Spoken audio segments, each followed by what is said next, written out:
Aquele que não se interroga não evolui. Se interrogar, perguntar sobre seus entendimentos, perguntar sobre se o que sabe ainda é coerente, há uma evolução.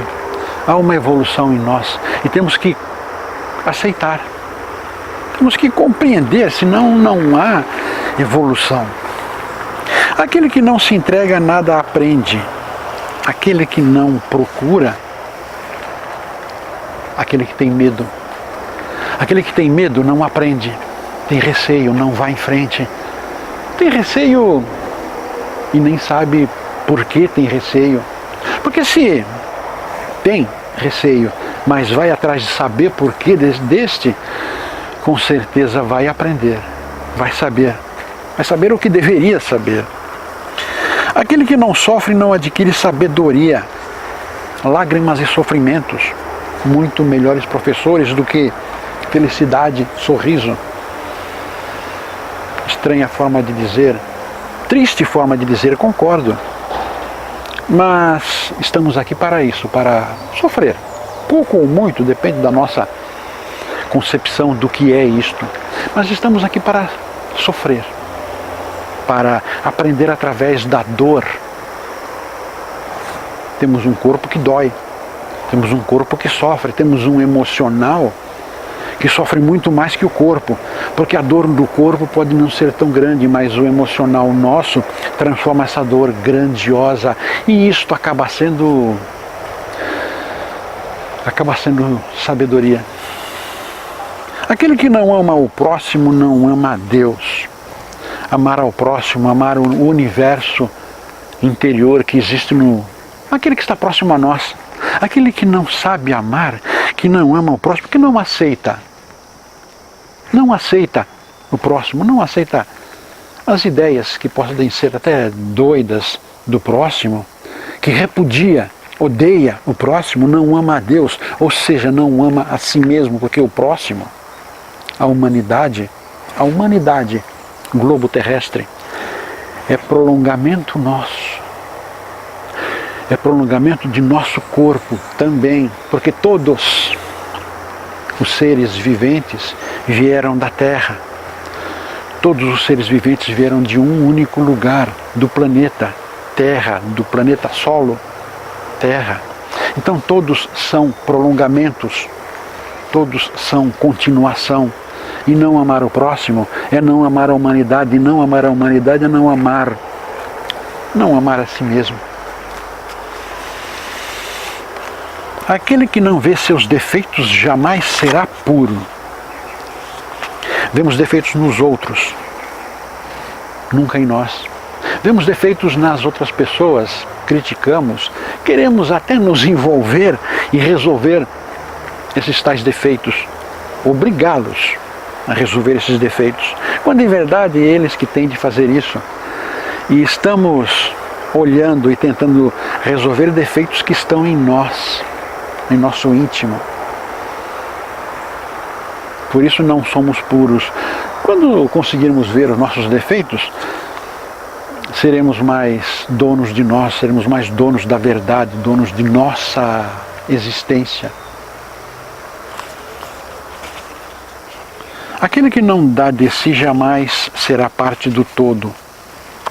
Novamente aquilo que eu disse, somos continuação, a humanidade é a continuação de cada um. Então se não damos de nós, não damos a nossa parte, não damos o quinhão de nossa obrigação por estar aqui, não fazemos parte do todo, não seremos um todo, um tudo, não voltaremos tão cedo a ser o corpo do Criador em único ser. Somos todos células divisíveis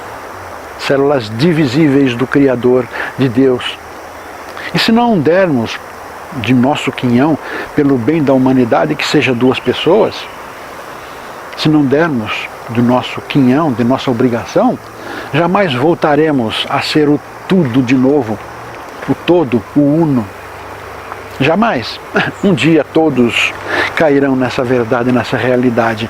Mas está em nossas mãos demorar muito ou menos, um pouco menos. Aquele que não teme o diabo é mais forte interiormente. Exatamente. Aquele que não teme o diabo, como se ele existisse. Já disse, o diabo é o nosso lado negativo que não queremos assumir. Então colocamos esse lado negativo como culpa do diabo. Tudo que nos acontece de ruim, que fazemos de coisa errada, fomos atentados a isso. Então, ao invés de temer o diabo, se entenda, se procure, se melhore e será muito mais forte interiormente, mais poderoso. Não vai ter diabo nenhum, ou aquilo que chamam de diabo, não vai ter nem demônio nenhum que vá perturbar.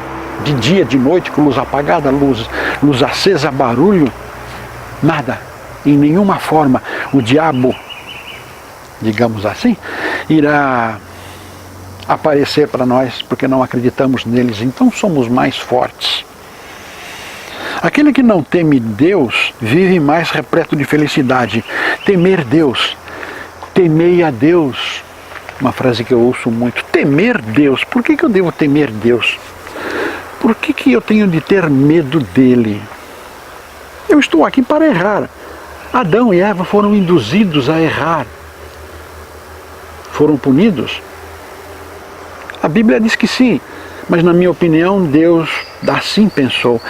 Eles têm que errar para que assumam um karma e eliminem o seu lado negativo. Quer dizer, Adão e Eva tinham um lado negativo, ou deveriam ter um lado negativo. Mas não tinham, sim, porque foram tentados por uma fruta, uma árvore, e caíram nessa tentação, assumiram uma falha e passam a ter que resgatar. Então Deus nos induz a fazer certas coisas. A divina providência, o karma, nos induz a fazer certas coisas, mas nem por isso temos de temer, temos que resolver, não ficar com medo do que pode nos acontecer e não sair à luta.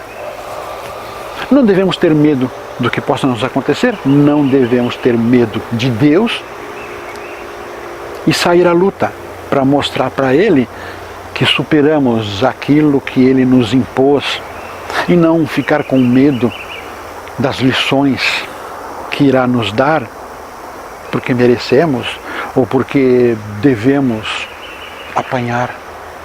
Não devemos temer Deus e seremos mais felizes porque Ele mesmo, Deus, verá que superamos qualquer receio. Aquele que não abnega do prejudicial se torna um tolo adoentado. Aquele que não abre mão do que é ruim ao corpo, ao espírito, não abre mão, se torna um viciado se for fisicamente este alimento.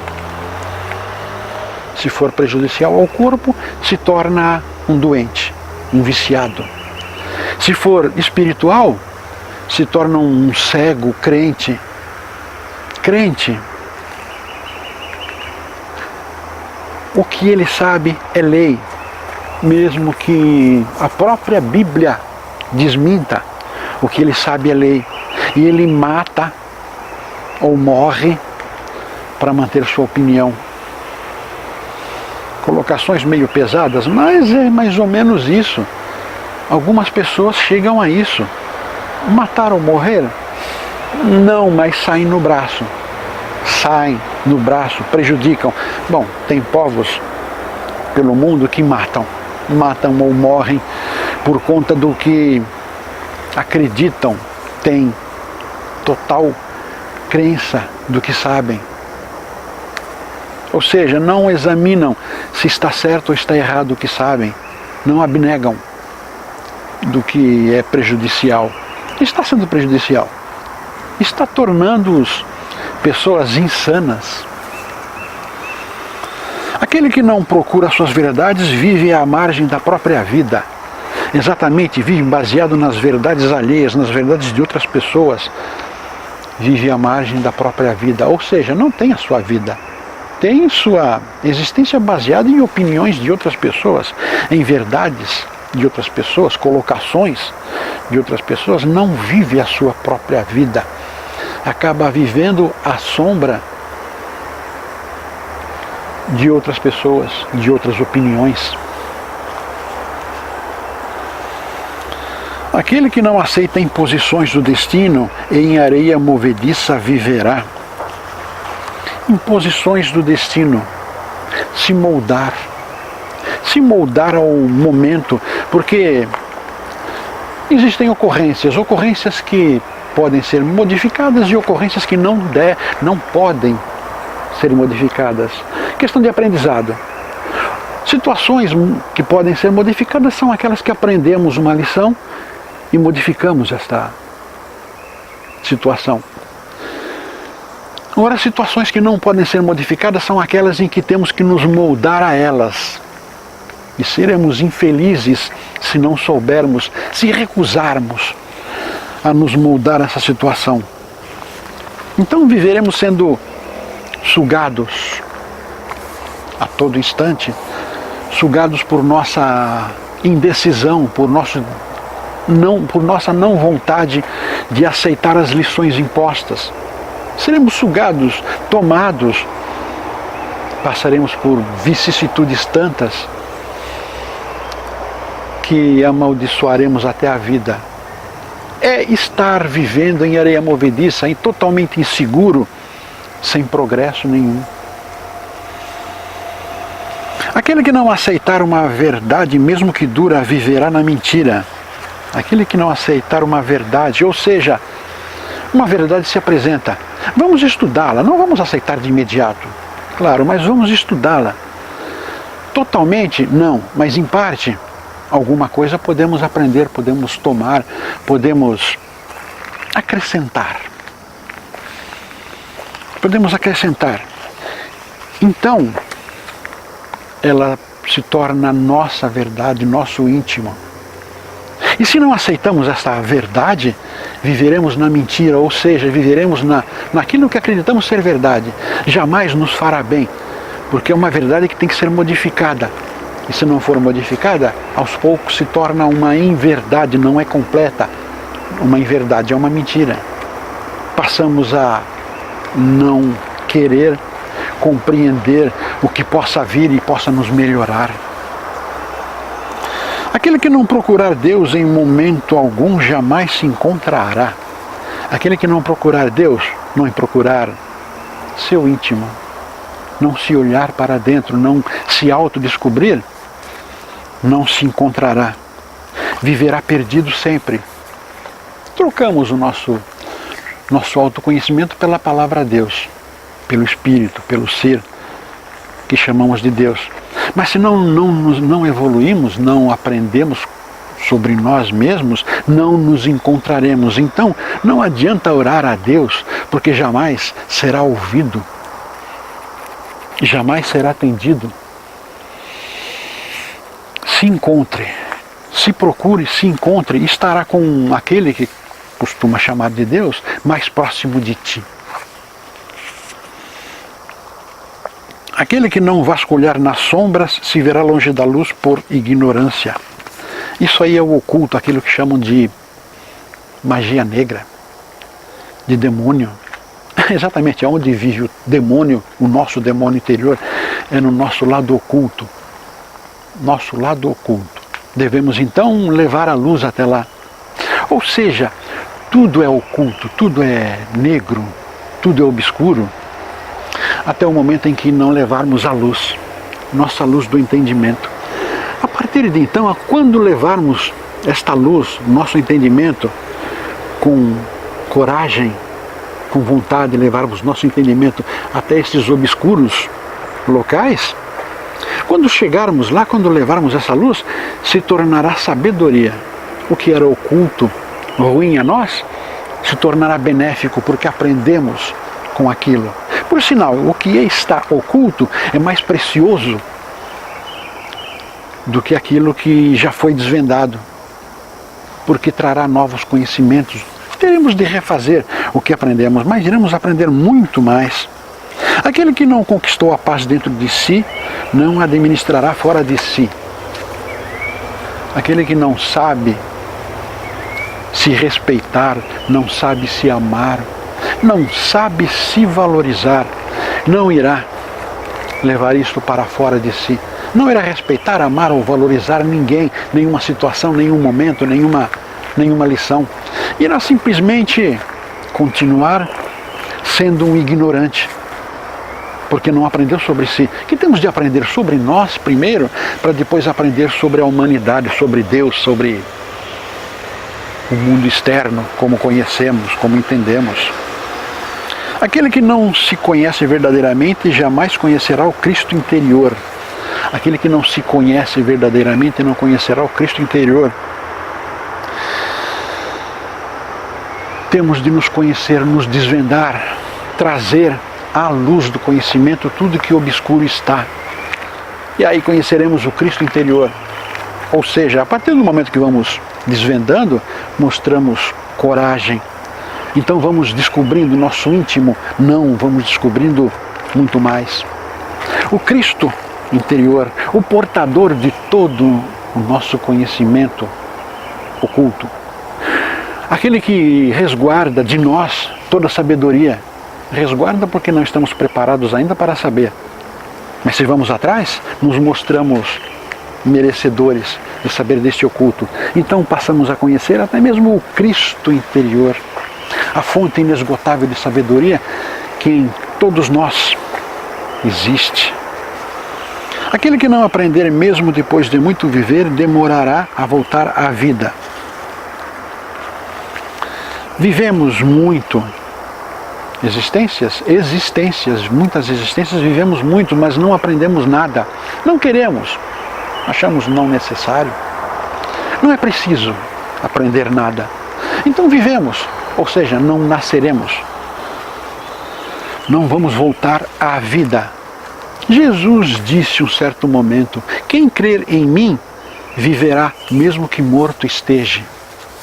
Nós, encarnados, estamos mortos para o conhecimento das coisas, para os conhecimentos, para a sabedoria de Deus. Estamos mortos. Então temos que procurar nos entender, nos descobrir, para podermos voltar à vida. Voltar à vida mesmo estando encarnados.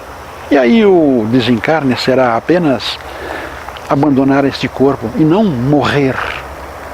O terror do morrer. Iremos apenas abandonar este corpo para pegar um corpo diferente, mais preparado, que irá nos ajudar muito mais na evolução.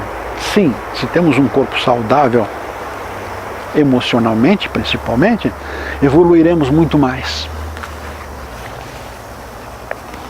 Aquele que não aceita a opinião de outros na ignorância de várias sabedorias viverá.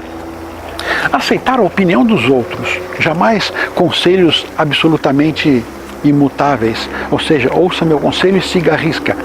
Não. Ouvir opiniões, somar opiniões, quantas forem necessárias, tirar conclusões dessas opiniões, tirar seu posicionamento dessas opiniões. Retire uma vírgula dessa opinião, uma palavra da outra. Retire uma frase inteira. Toda, não. Pode não lhe fazer bem. Se julgar fazer bem, certo, mas tem que ter consciência do que está fazendo, está se moldando baseado em que outras pessoas estão falando. Aquele que não se prover de boas atitudes não terá uma futura existência saudável. A que se faz, a que se paga. Se fizer o mal, não terá próxima existência saudável. Se fizer o bem, com certeza será saudável, maravilhosamente bem, em próxima existência, em próxima aventura, em próximo aprendizado. É assim que funciona. A que se faz, a que se paga. Então faça o melhor. Faça o melhor, porque irá pagar nesta encarnação. Na próxima existência, sempre a que se faz, a que se paga. Pagará na próxima existência. Se fez o bem agora, irá pagar com beatitudes, com benfeitorias, com luz. E pagar com luz, pagar com benfeitorias, pagar com caridade de coração, é delicioso. Maravilhoso. Aquele que não aceita o amor como relacionamento nega as próprias necessidades. Aquele que não aceita o amor como relacionamento nega as próprias necessidades. Aquele que foge do amor, amor íntimo, amor carnal, amor fraternal, amor de amigo, amor pela humanidade, amor por Deus, amor. Amor tem uma seleta variedade de colocações. A pessoa se recusa a amar, sim, se recusa a se entregar em amor, em se dar para alguém. Não viverá, não sobreviverá, viverá no ostracismo, nas dificuldades sempre, dificuldades interiores. Porque amor é emoção, é sensação interior.